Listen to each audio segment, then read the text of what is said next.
Welcome to the Artist Academy podcast. Andrea Earhart here, muralist, adventurer, and your host as I interview inspiring artists who are killing it in the art game to show you that it's completely possible to make a great living doing the thing you love to do. We highlight the business side of art to help you reach more customers, increase profits, and ultimately live a life of creative freedom. Enjoy the show.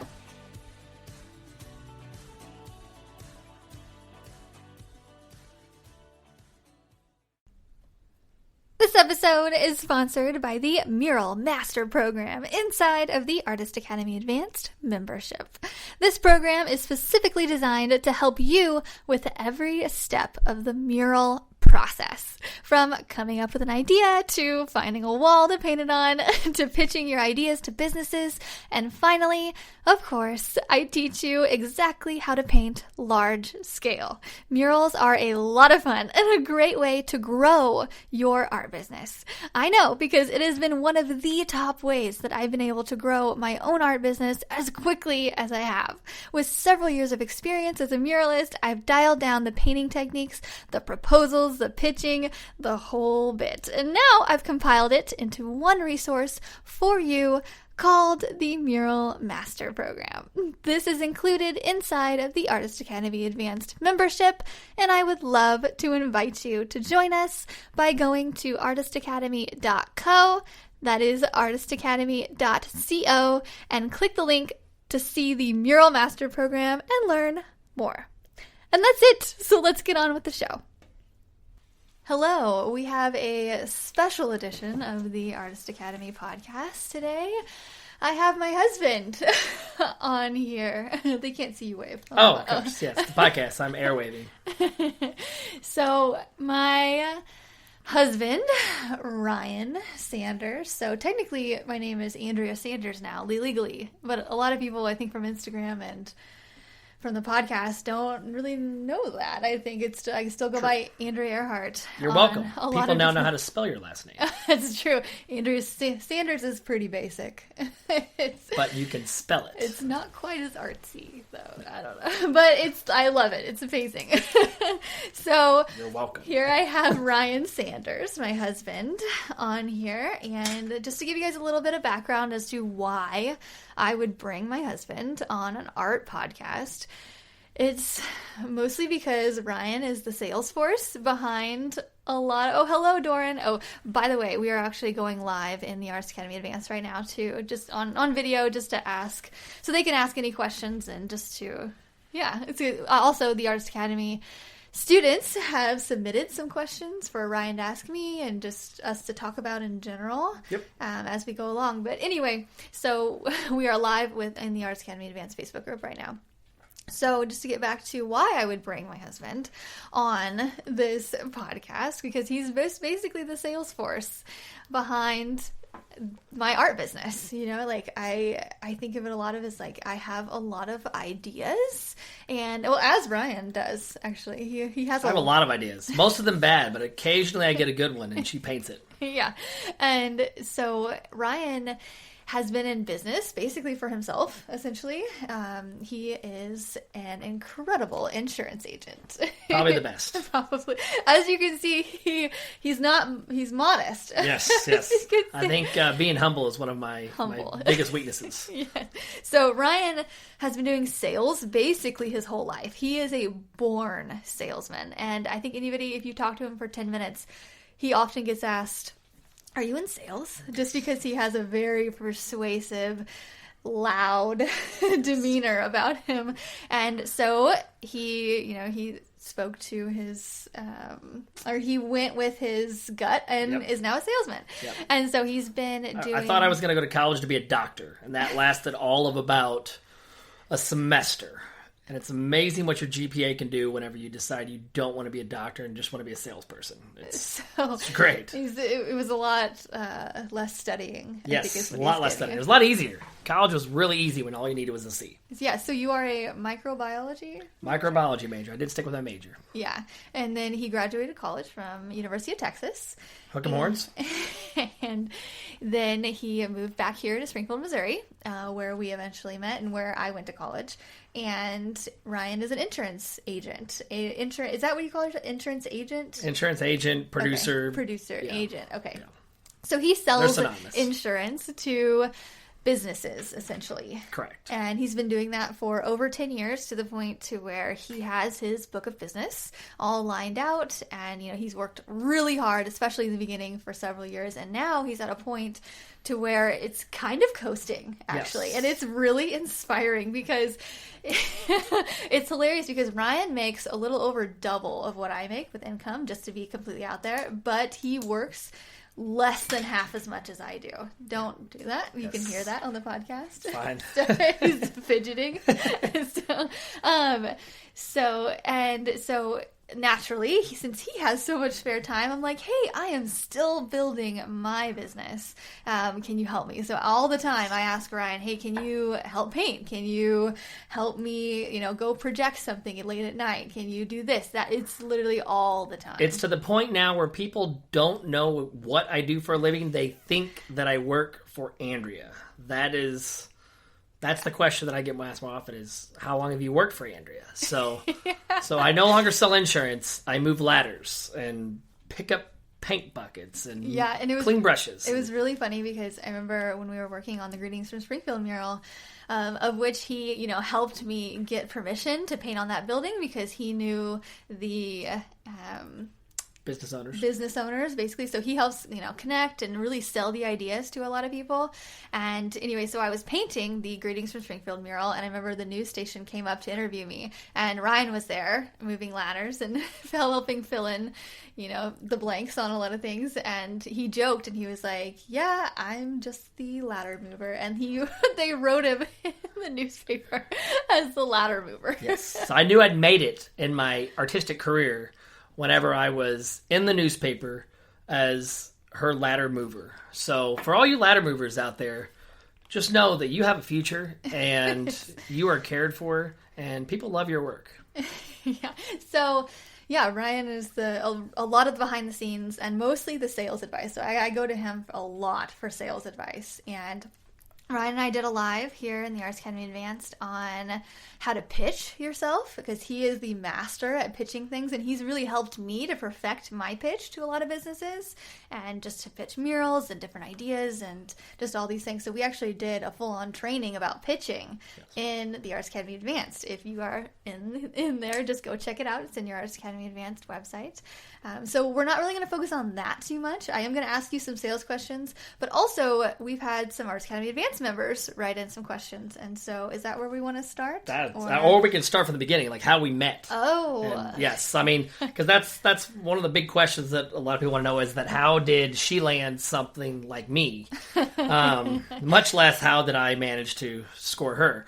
So to give you a little background of how we met, we were friends of friends, and Andrea had a Facebook post online about how she needed a place to keep her stuff, because at the time she was working for Bass Pro Shop. And when she was working for Bass Pro Shop, she was working 70-hour weeks, gone for 3 weeks out of the month, and was never in town. So she needed a place to keep her stuff. I was desperate. I didn't have any friends, places that I could go in. I was like, I did not want to post to Facebook, but I did. And Ryan was one of the first ones to comment, and then I immediately took it down. I was like, okay. And I think you kind of jokingly was like, hey. I was joking, but at the same time, it's like, hey, good-looking girl wants to move into the house? No problem. Have a spare bedroom. It's all yours. Yeah. So she moved in, and really for the first year or so, probably we hardly saw each other other than when you were in town.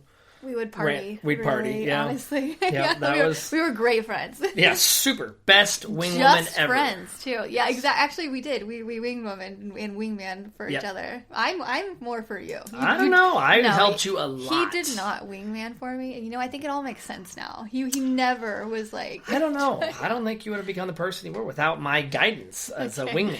And then, so I was traveling a lot, and slowly I traveled less and less. Yep. And as Bass Pro needed me less and less, and so as I started to kind of build my, reputation for painting around locally, that it was a very slow churn of that. And so I started being around a lot more. Yep.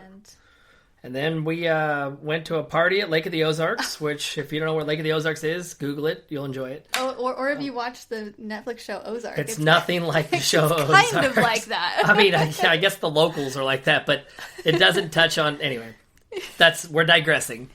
But yes, we went to a party at Lake of the Ozarks and all went swimming at night. And I thought we were just casually swimming, and Andrea just kissed me. Just a little much. Andrea kissed me and ruined every good thing that we had. And he immediately was like, I'm going to marry you. On the first kiss, he said, I'm going to marry you. I was like, whoa! So, I mean, like I said, when you know what you want, you got it. And that was 3.5 years ago? 3? I don't know. Yeah, that's 3.5. We spent more time trying to figure out how long we've lived together / been together / We've lived together for 5.5 years, I think, and we've been together for 3.5. Yes. Yeah, and then way too long. I feel so loved. and then a year later, we were engaged. Yep. And you proposed in Thailand. Yep. That was pretty epic. And then we just got married here in February. Yeah, pre-COVID. So you're welcome. Yeah. We got married when things were still good, and then after we got married, COVID, quarantines, the world is ending. So I apologize actually to everyone because the world ends after you get married. Yep. It's what we get after that. Yes. So, but nonetheless, we're here. Okay. So now that we've told them our backstory, yes. Where do we have some questions? We do have some questions. We have several questions that some of your listeners / Artist Academy Advanced students have written in, and they are curious to know more about Andrea. So I guess one of them was, what is your favorite part of our wedding and why was it marrying me? Oh my God. We'll just jump right into the good stuff. Oh my gosh. My favorite part about the wedding was actually probably the honeymoon, going to Antarctica. The honeymoon with me, though. Yeah. Yes. You made it entertaining. Yes. Yeah, we also went to Antarctica for a honeymoon, which was pretty epic.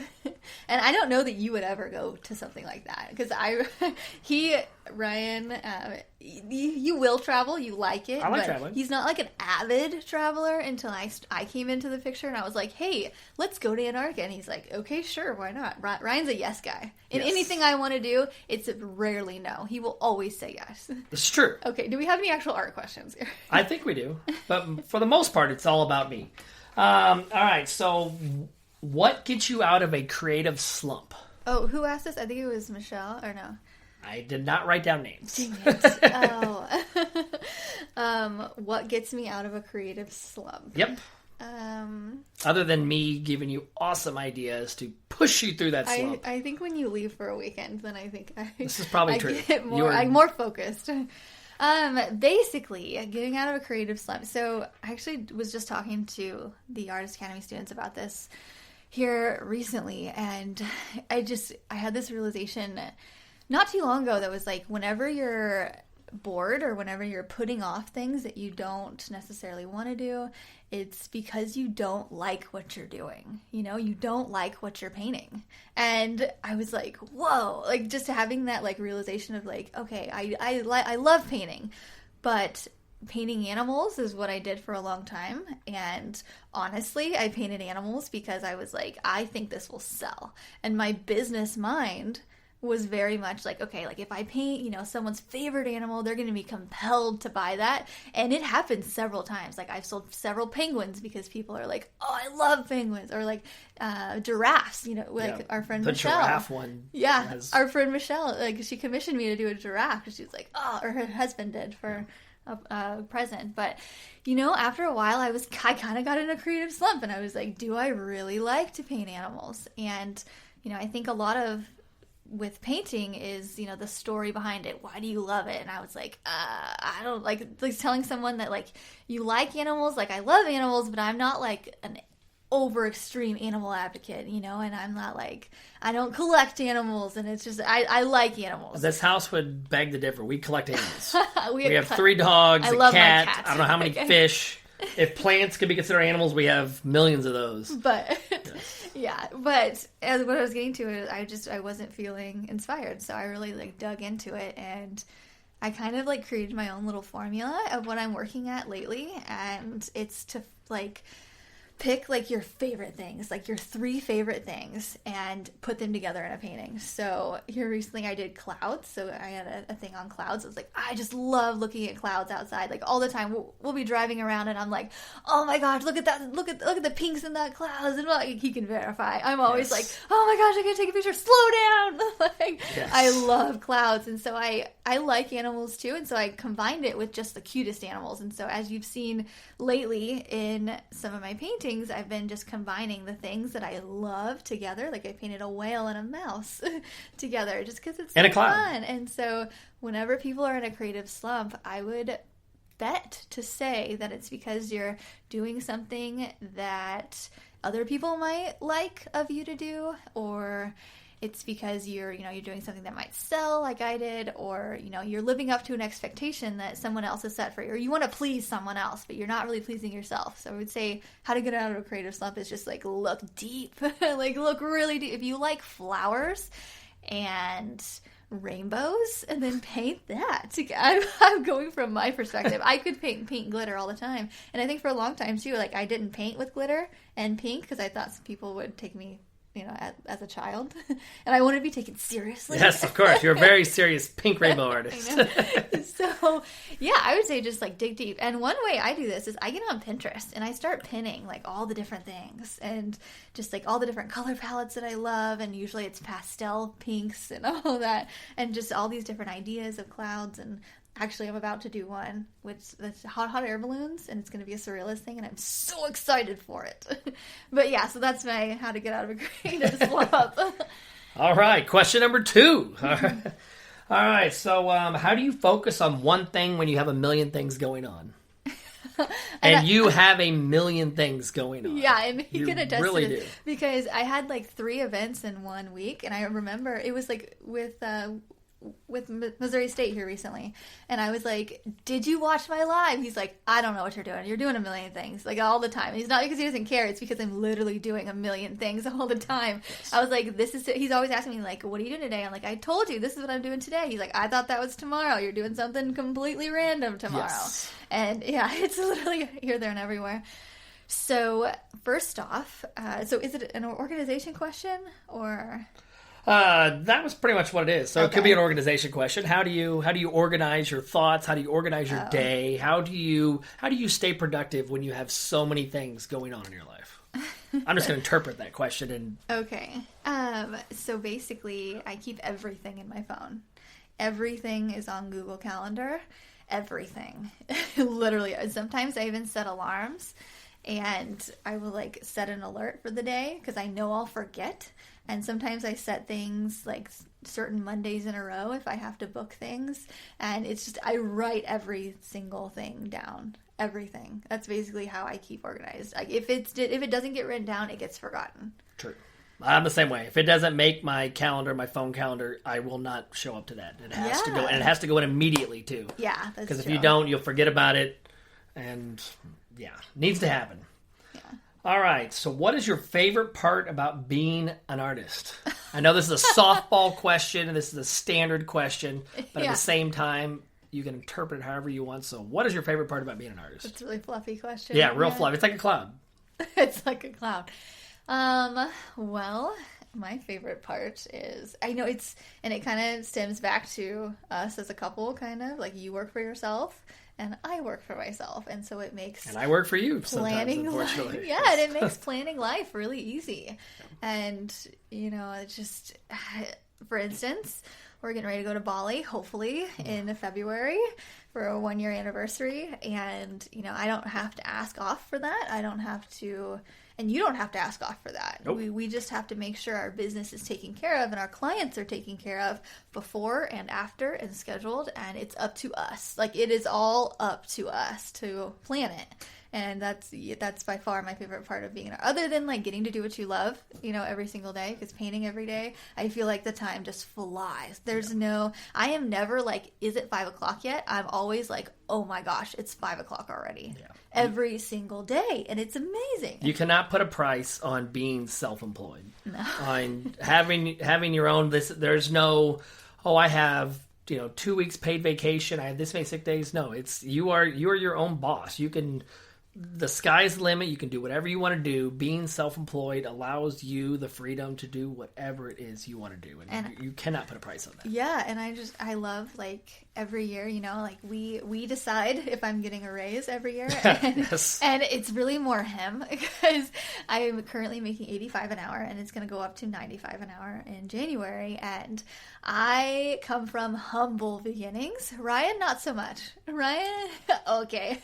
Ryan is very upper middle class growing up. Mine is I grew up. I had a business from when I was 10 years old. I had my own lawn business. I worked from when I could work. Ryan's dad is very similar to him, so he was basically his mentor, and so he really took him under his wing and showed him, If anyone, Dad came from humble beginnings. Yeah, he started the humble beginnings. Right, I'm just saying you did not. No. Ryan did not. So, which actually, it's a really great comparison, though, or a really great dynamic with us, too, because I'm always trying to find the cheap way. I'm always wanting to give someone a deal. I'm always thinking, how can I create the lowest cost possible? And Ryan is you get what you pay for. That's his motto. Oh, he's you get what you pay for. Yes. You can't. Don't buy the cheapest stuff. Yeah. Buy and he's always quality stuff. telling me to up my price. He's you got to charge more. Especially in the beginning. I remember I was making $50 an hour or maybe about that. Less. A few years ago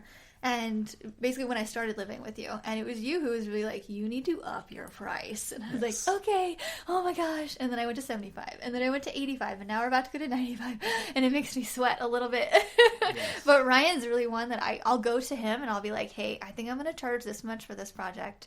And not so much anymore, but more so in the beginning. Because now I've pretty much got it. Yeah. I mean, sometimes I'll run it by you. But in the beginning especially, he just helped me know my worth, which was really nice. Yeah. And it's a balancing game. A lot of it is where you are in your artistic career and stuff. But at the same time, do not be afraid to ask for more, to up your price, do anything. I mean, the worst anyone can ever say is no. So always ask for what you feel is your worth. Yeah, and if you don't get it and you really want to do it, especially if you're in your beginning part of your career, you can always be okay, but just try for more because you never know. All right, so I have a question for you. Fire away. I didn't know that's how we're doing things. I thought I was controlling this podcast, but okay, fair away. Well, now that we kind of talked about where we came from and stuff, and I am really curious. So I've never asked him this before ever. I don't know the answer of what he's gonna give, but I think it would be very interesting to just hear your perspective of how I've grown my art career, because it's very different from when I first moved in with you 5 years ago, and because you see all the behind the scenes stuff, because everybody else gets the podcast, which is some behind the scenes, but most people get Instagram, which is just the highlight reel. But Instagram is so real. Everyone's perspective on Instagram is exactly how they are in real life. Yeah, everybody's having an amazing day. Yeah, clouds, glitter. Yeah, and so what is your perspective from when I moved in with you to establishing and then starting the Artist Academy? It's true. Let's get into that. I mean, so obviously when you first moved in, it was clear that you were hardworking. Again, you were Bass Pro. You were working 70-hour weeks. You were gone for 3 weeks at a time. He's usually not this nice to me. You dressed terribly. Oh. You had atrocious taste and clothing, but at the same time you worked hard at it. You were working very hard to not look great, but there you go. But no, you always had the work ethic. In fact, you probably had a higher work ethic than I did, which was great. In fact, Andrea, I had quite a few roommates through the years, and I think Andrea is the only one that ever paid on time and in full, and probably even paid ahead of time. I think there was times you paid 6 months in advance. I didn't want to forget it. Yes. So I was never home. I was here you go. Just save that room. So that was a huge bonus. Getting actually paid to rent, which is I guess what you're supposed to do. We've had a lot of roommates in the past, and they were all so fun. But so fun. They were fun. Okay, they were not the most reliable, but they were fun. Yes. So I remember when you first talked about you wanted to have a teaching course online. And I didn't know really anything about online or sales or anything like that. So, explain to me, how are you going to do this? And And so she kind of explained how she was going to start the Artist Academy, and she's like, I know so many really talented artists, but they don't know how to, market themselves, how to be how to run a business. They're just so talented. But they can't get beyond that.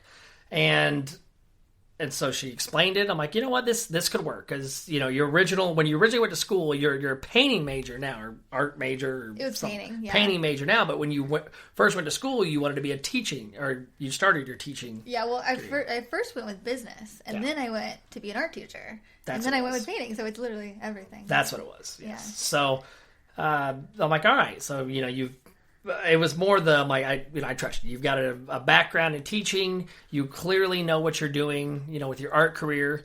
I know she mentioned at the time, she's like, you know what, my first goal in life was to make $100,000 a year painting. And so, she accomplished that, but she was, working all the time. So it was all the time. So she's like, now I have to figure out how to make $100,000 a year working kind of like how your schedule is. You would enjoy. How much do you think you work a week? How many hours do you think you put I have my phone on me all the time. And if I have my phone on me, I'm working. So I can be... But how many hours do you think you put in?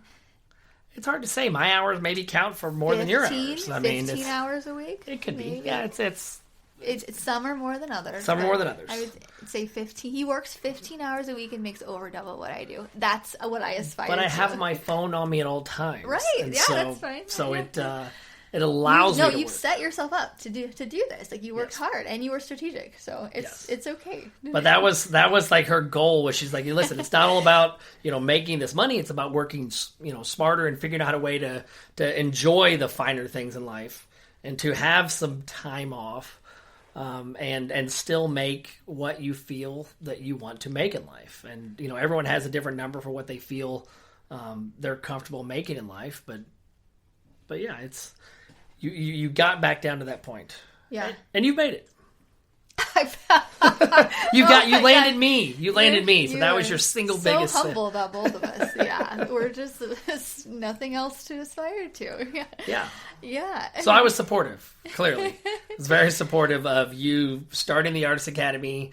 And are you surprised at how it's going or anything? Is this how you expected? What was your? I don't know what I expected, but I'm not surprised by how it's going, because again, when I first met you, you were working 70-hour weeks. You were working all the time on and you still put in that same work ethic here. But I have to break you away from working right now. I mean, she'll come home at 8:00 at night, like, I have this. And I'm like, or we could not do any of that, do that tomorrow and watch Netflix or do something other than that. And last year, so whenever I started the Artist Academy, which was last year, January, so the whole last year, I didn't watch Netflix at all. And at all. We didn't watch at all. And now this year we do. And I think that's a difference. We watch it from 10 p.m. till midnight. Yeah. Yeah.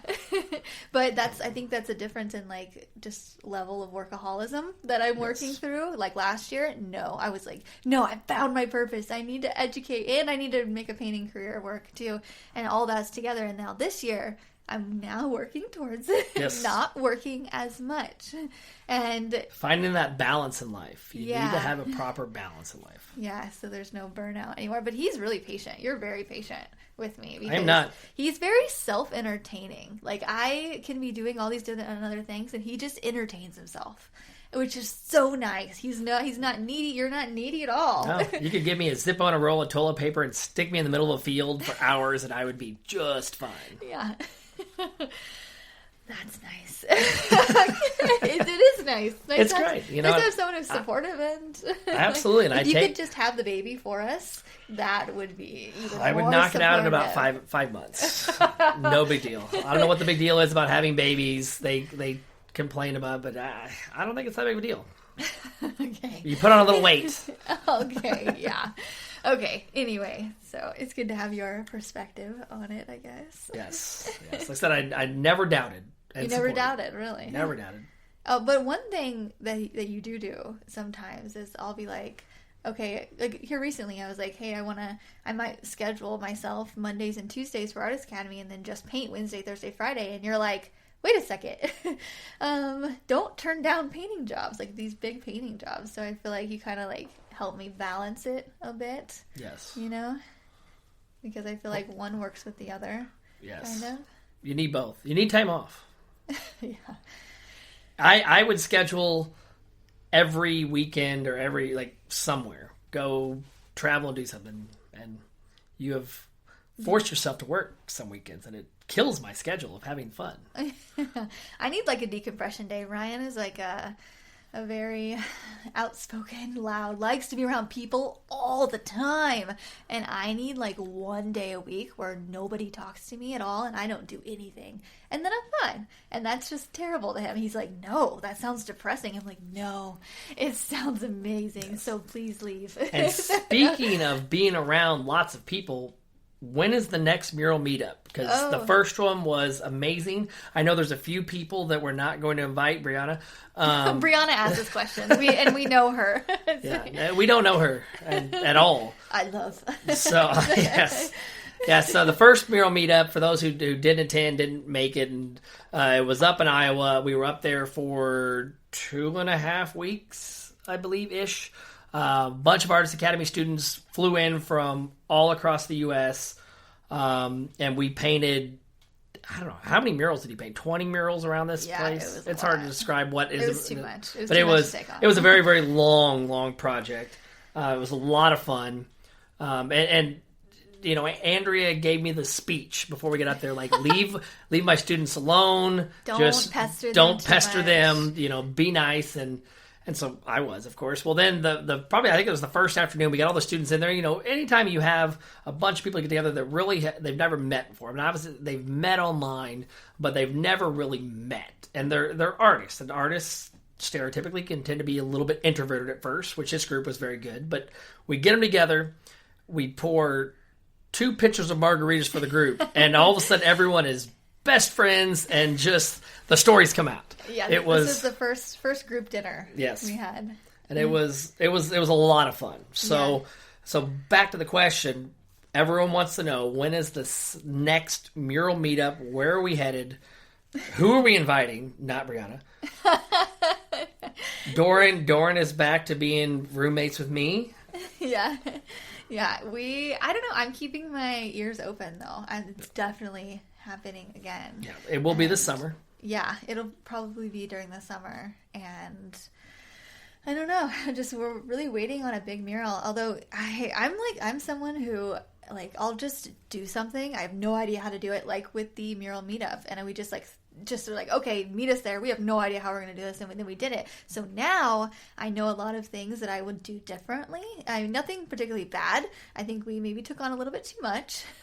And so the next one, I want it to be just one big mural that's like maybe a landscape scene or something really interesting that a lot of people would like to do, you know, and we'll get a bunch of people and we'll all do one mural instead of last time how we were all spread out working on 10 at once. We were literally working on 10 at once over the span of a week and working like 10-hour days. Yeah, it was just too much. And we all had fun, and like we had a pool party, and we went out for hot dogs and ice cream and like all this. It was fun.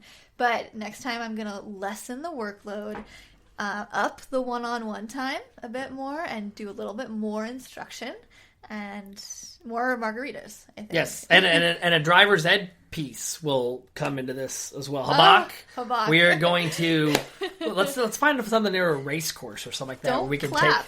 You can hear that. We'll take her. We need to take Habak to a race course and have her drive bumper cars. Oh, there we go. We'll do a bumper cars course. Okay. All right. So, what is your favorite drink? See, I told people to ask personal questions, not just business questions. We've covered a lot of business questions. But what is your favorite drink? Yeah, which makes sense because, you know, we met partying, you know, like yes. Back in the day, like, right? And in college and post-college, we like to have fun, right? Yes. Ryan and on this very special podcast, we are drinking wine currently. Yeah. We forgot to say that. Cheers. Here, can you hear that? Oh, yeah, there you go. Sounds like we broke a glass. But so Ryan and I like to have fun, basically, and we don't have as much anymore. I guess we're very settled down. But I actually have a new favorite drink. And I'm actually going to make tomorrow. So tomorrow is Halloween. This is Friday night for anybody listening to the podcast that airs on Tuesday. Tomorrow in live time is Ginny's on here. Hold on a second. So we just saw Ginny's comment. So tomorrow is Halloween, and just to answer really quickly, my favorite drink. Oh, Jenny likes what was it? Gin. Jenny likes gin. So Jenny was at the mural meetup, just in the whole alcohol thing. Jenny was the only person who brought her own alcohol. I was so impressed. She had a cooler now, and I mean she was driving around a bunch of different places, but she had a cooler. She had gin. Jenny came prepared. Clapping. I can't help but clap. That's what I do. I clap. Okay, next time we'll tell people bring a cooler and bring your own alcohol. Yeah. BYOB, and that way we'll all share it. That's true. Doran, if I pick you up from the airport one more time and you do not have a cooler, you're out. Yeah. Jenny says, yes, more margaritas, and her favorite was the pink wall with leaves. Exactly, because the pink wall with leaves was the fun one, the really interesting one, and that's what I want to do next time. I have a really fun, beautiful one that we all do, and we all just concentrate on, and we take our time. Okay, anyway, my favorite drink is actually a new drink that I've just discovered, and I'm making it tomorrow for Halloween. It's actually called Butterfly Kisses, and I did not name it that. A local bar here, and it's like a local bar / diner thing here. I just had it, and it's basically you take strawberry puree, so strawberry puree, champagne, a dash of lemon, and a little bit of vodka, and you put it all together, and you put a little strawberry on the cup, and that is my favorite drink, right there. And I'm gonna put little glass eyeballs in it with a straw for tomorrow. Of course, because you can't just have a drink. Well, you have to. You gotta be aesthetically pleasing. Food. Whenever we eat, I like it to be aesthetically pleasing. Sushi, like we just had tonight with your family, aesthetically. Doran, pleasing. I am not picking you up from county jail. That is afterwards. We will be in county jail together, Doran. Doran is commenting on here. Yes. Doran was my favorite student, Andrea's third favorite student for some reason at the mural meetup, and Doran and I got along great. We had a good time at the mural meetup, and which is why he is now my official favorite Artist Academy student. Doran stayed with us for 7 days and painted with us for 7 days. And we were roommates. Oh, Olga says, I vote for Brianna at the mural meetup. Aww. Unfortunately, yes. Your vote doesn't count, Olga. I'm sorry. We're not taking votes anymore. The voting ended about an hour ago. Olga was also there. Oh, yes. Shout out to Doran, Olga, Brianna, Jenny, all you guys. Yes. And you guys didn't actually, I think of this all the time. I'm like, they didn't leave the group after they met us. Yes. Nobody has left the group from after the mural meetup. And we even had someone join that met us up at... Yeah. I mean, it's... Alex. He showed up. Yes. Yeah. But everybody that was at the mural meetup and met with us and painted with us and knows us has not left the group. And true. I take note to that. I was like, great, we did not scare them off. Which is actually, including Ryan in the group, I was like, okay. I was sweating. I was like, it'll be fine. It'll be fine. All right, so next question. What is your favorite destination? You've traveled all over the world. What is your favorite place? What is my favorite destination? You know this. Well, Thailand. That's an obvious question. Only because we got engaged there. Only. Yes. Only. No. I went backpacking around Thailand. Actually, it was when I first moved in with you. And I would just move my stuff in. And then I was painting around for Bass Pro. And then I just went over to Thailand and backpacked around for 30 days. And then came back and flew back here. And then I was home a lot more after that. And that's kind of like, I don't know. It's just like a memory. But Thailand, it's amazing. And I've just raved about it since. I could have stayed longer than a month with just a backpack. And yeah, we ended up going back. What was it? A little bit of a different trip the second time you went back, huh? Yeah, it was. We went back in style. Yes. The second time Ryan actually won a work trip. And so they took us around to all these 5-star hotels. It was crazy. Which the first time I went, we were staying in hostels that were $10 a night, and it was so fun. Either way, I'm totally fine. We got engaged. So we got engaged still there. Yes, yes, we did. Yeah, and so Southeast Asia, that's definitely it. So Doran on here said Ryan. Best roommate, aka only roommate. That's exactly right. We were going to kick her out next time. She's gone. Her and Brianna can love each other. And... Oh, they don't know the inside joke. That's true. You can't. Okay. All right. So I think that pretty much does it for the questions for you. I did have a question of what is your favorite and least favorite part about helping Andrea? Oh, yeah. What is your favorite part? Let's start with the good. Favorite part. Favorite part is that you work hard. So I never have a doubt on a project where we're going to a project that something is like we're unprepared, something's going to happen. Like I'll handle it. You'll handle it. Every project that comes along, you don't get flustered. You work through it and everything turns out all right. I got you. I got you. Well, I got you, but you don't freak out. You don't, even when things go bad, like it's you push through it, we get done. I don't get yelled at. Usually too it's much. Just like a time constraint is the only thing that I'm like, okay, we got to get this. It's like a deadline. But Yes. other than that, it's like we'll figure out how to paint it or True. stuff like that. And least favorite part, well, probably the least favorite part is that I get confused for working for her. That's the big one is that, so you work for Andrea. No, I do not. I love it. I do not work when for they Andrea. I ask just that. move her ladders and wash her paintbrushes and It's so funny because it's the opposite too. If people don't know me, if they don't follow me on social media or whatever, if I'm going to a work event with you, with people I've never met, they assume that like I don't work all the time because I'm just this like trophy wife beside you. And so there's just because I'm usually like dressed up super cute, and they're just like, oh. What do you work? I'm like, oh gosh. and then she does. I'm an artist. I'm like, oh okay, Exactly. cute. So it's the cliche. Yeah, I'm like, I paint. And they're like, oh, that's cute. So your husband makes the money. And I'm like, well, okay, whatever. And like, I don't really care if people say that. I would rather not talk about it. But Ryan's like, no. No, she pulls her own weight, is what she says. Yes. Oh, the Olga has a comment. She says, you were right to worry, Andrea. Ryan's teasing made us consider leaving. Olga, you were never leaving. You were right there beside me the whole time. Don't lie. But no, I guess my true least favorite part of working is that sometimes like you work so hard that it gets tough for me to plan trips or plan fun things to do because we can't do go this. Hunting with you. Yes, really. basically to go hunting or do some other fun excursion. Is that I have to? I would rather work sometimes.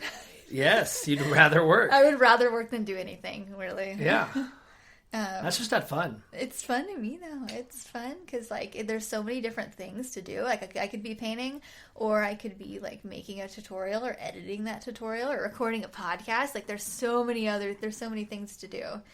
I love what I do, and I love that you don't bug me whenever I'm working, other than to like nudge me and be like, "Hey, let's actually go see our friends sometimes." I'm like, okay. Yes. All right. So the last thing is, what is one piece of advice that you would give to artists who want to make art their full-time career, but they don't know where to start? He knows that I ask this on every podcast. So Ryan used to tune in when I did the podcast on Facebook Live. Do you remember that? So I do them on Instagram Live, and Ryan tuned in to every single one of them for the first like 50 interviews on the podcast. And there's like, this is episode 120 something, 130 maybe. I don't have that many fingers. And so Ryan would tune in to every single interview that I did when I was first starting out, which meant a lot to me, by the way. And I still remember that because not many people were tuning in the beginning. I would have one or two people watching, and one of those people was Ryan, and I was like, the other one was great. my mom. That's so true. Yeah. Like, you and your mom are very supportive, which I love it. Okay.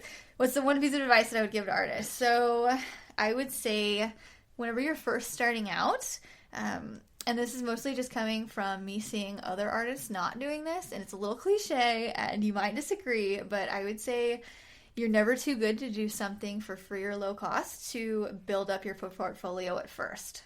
So, and I think a lot of people, they turn things away when they're not busy.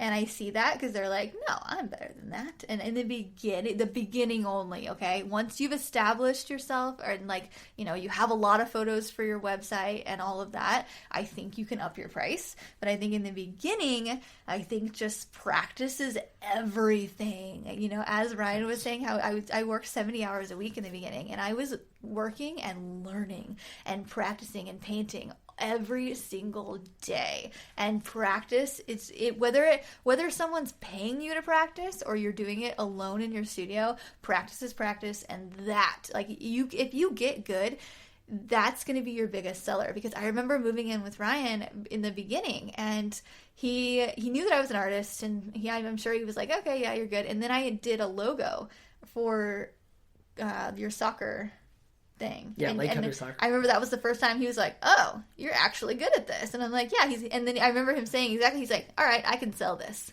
And I was like, okay. So he sold me to a couple of the business owners to do their logos. And, you know, and he tells me all the time too, he's like, you know, if you have a solid product, the sale is easy. Yeah. I mean, it just takes an ask. And okay, so, yeah.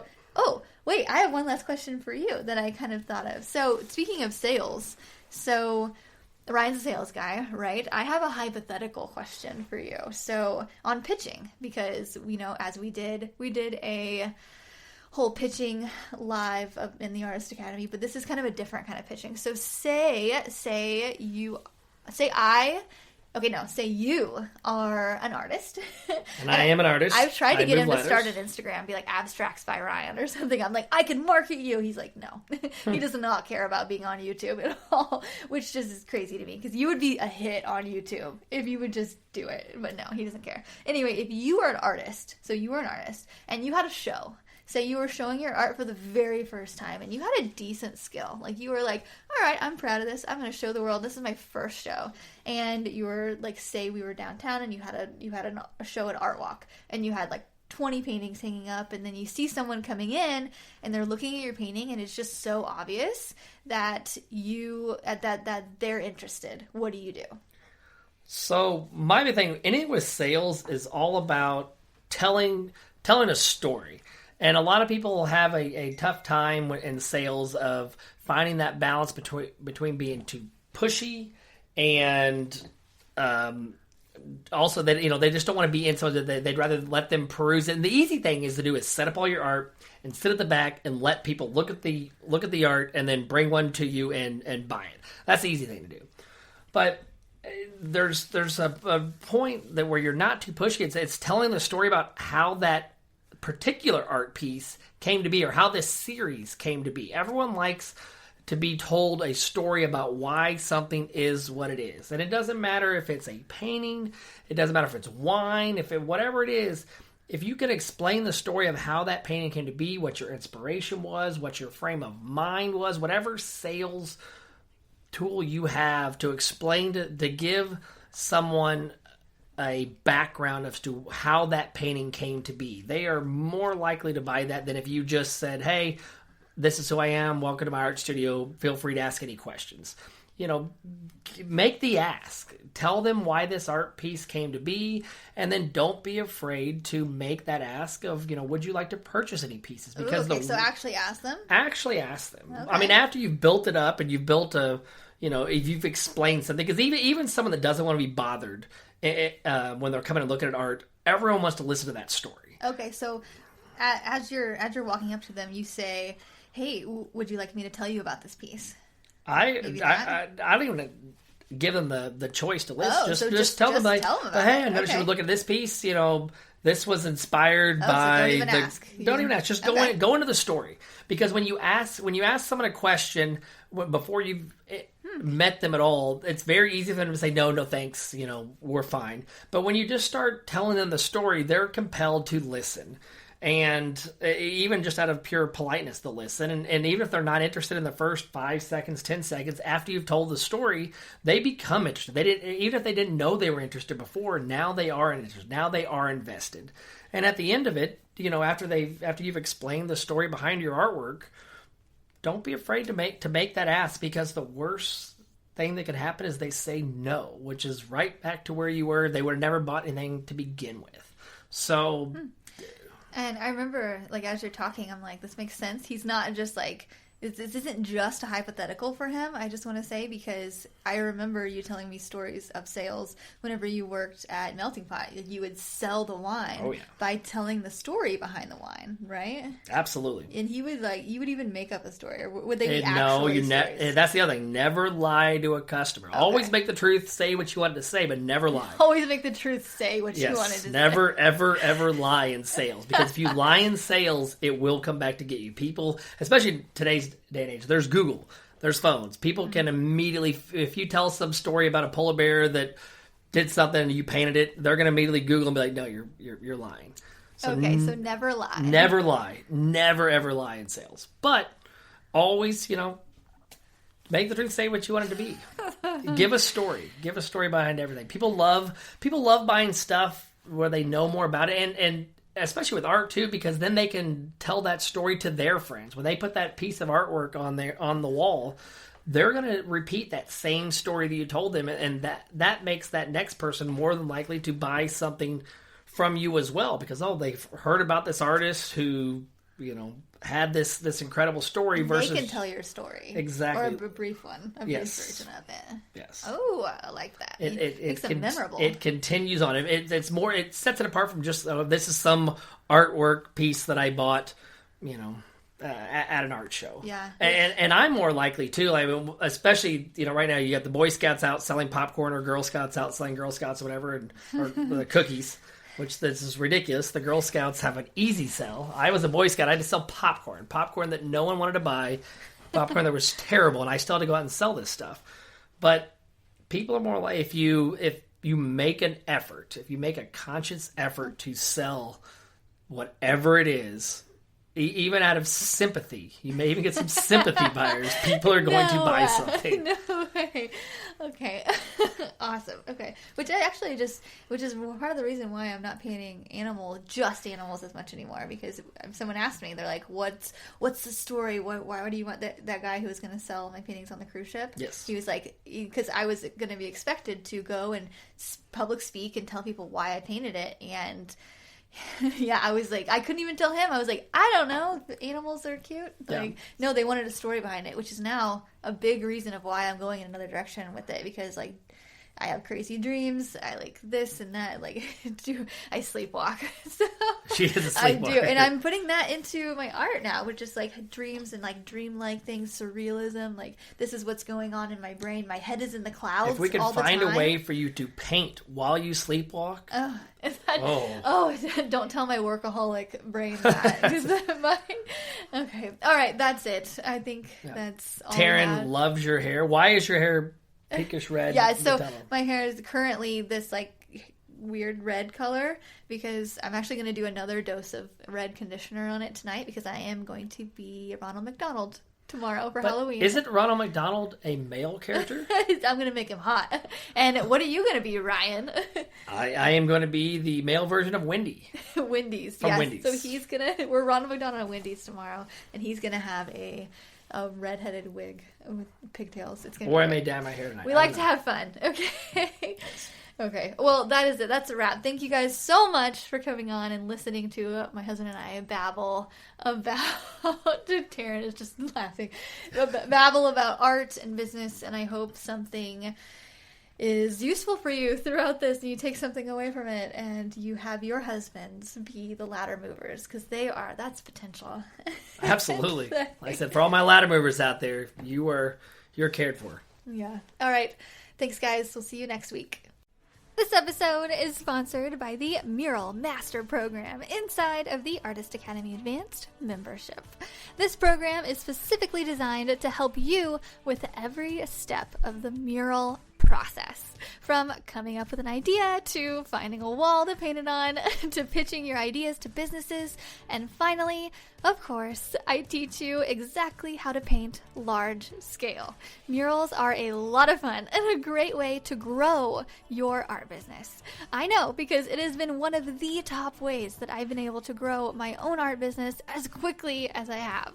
With several years of experience as a muralist, I've dialed down the painting techniques, the proposals, the pitching, the whole bit. And now I've compiled it into one resource for you called the Mural Master Program. This is included inside of the Artist Academy Advanced membership, and I would love to invite you to join us by going to artistacademy.co. That is artistacademy.co, and click the link to see the Mural Master Program and learn more.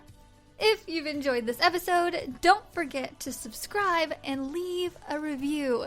If you review our podcast and send a screenshot of that review to me on Instagram, I am Art by Andrea Earhart.